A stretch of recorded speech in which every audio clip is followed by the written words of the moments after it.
I'm meteorologist Monica Woods looking at our northern and central California.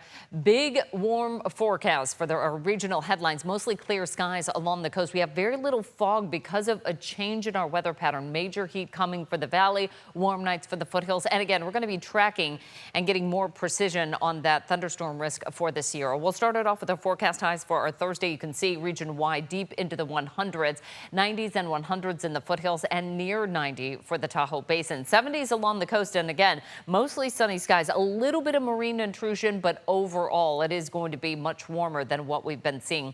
Departure from normal. This just kind of depicts how much warmer we're going to be than we normally are at this time of year, with our average high still sitting at 92. We're going to be running about 5 to 10 degrees above that. Even into next week, we're still going to be sitting a little bit above average. As far as the average number of days in the 100s, we've only had 7 so far. We're likely going to add at least a couple more to that. The average is 16, so we have a little ways to go before we get closer to that average number. Here's a look at the heat risk. Now, this is the type of heat that affects anyone sensitive to heat. It's going to be widespread throughout the valley on our Thursday, but we're starting to see some peaks of that major heat risk on Thursday. That expands into Friday. That's going to be the peak of this heat event, and we'll continue to monitor that into our Saturday, although that starts to subside ever so slightly. But we have a weather impact alert Thursday, Friday, and Saturday for the Central Valley and the foothills. The impact being the heat risk with lows in the 60s and 70s, highs in the 100s. Need that shade, hydration, and access to cooling. Now is the time to prepare to stay safe. Heat advisory in place up and down the Central Valley and even towards the coast. Again, those highs ranging from about 100 and in some places getting awfully close to 110. Extreme heat warning a little bit farther to the south and along the coastal communities for the Central Coast, even for the higher elevations there along 395. One extra factor that we're going to be tracking, especially by Friday through the weekend, is going to be that risk of thunderstorms. Now, that actually expands throughout the entire Tahoe Basin with not only a risk of thunderstorms, but also wetting rain.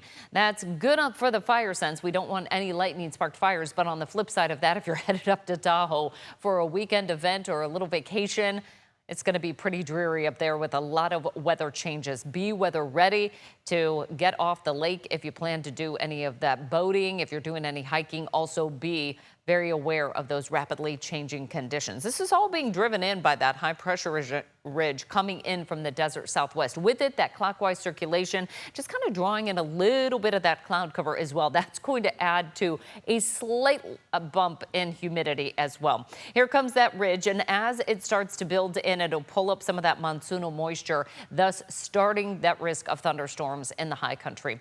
Thursday's highs near 90 up top for this year, with 90s and 100s in the foothills, and we're talking 100 to 105. We'll see that as well in the Central Sierra. Merced at 102, Madera at 103. Central Coast, we're in the 60s and 70s. 90 though for Big Sur. We're at 80 for Morro Bay. Deep in the 100s for the Central Valley. And again, limited low cloudiness and fog. Highs in the 70s to near 80 along the coast with 100s inland. Northwest coast, we've got highs a little bit cooler. 63 for Eureka. Lots of fog for Crescent City, but look at that. Travel inland, 107 for Redding and Red Bluff, as well as Willows.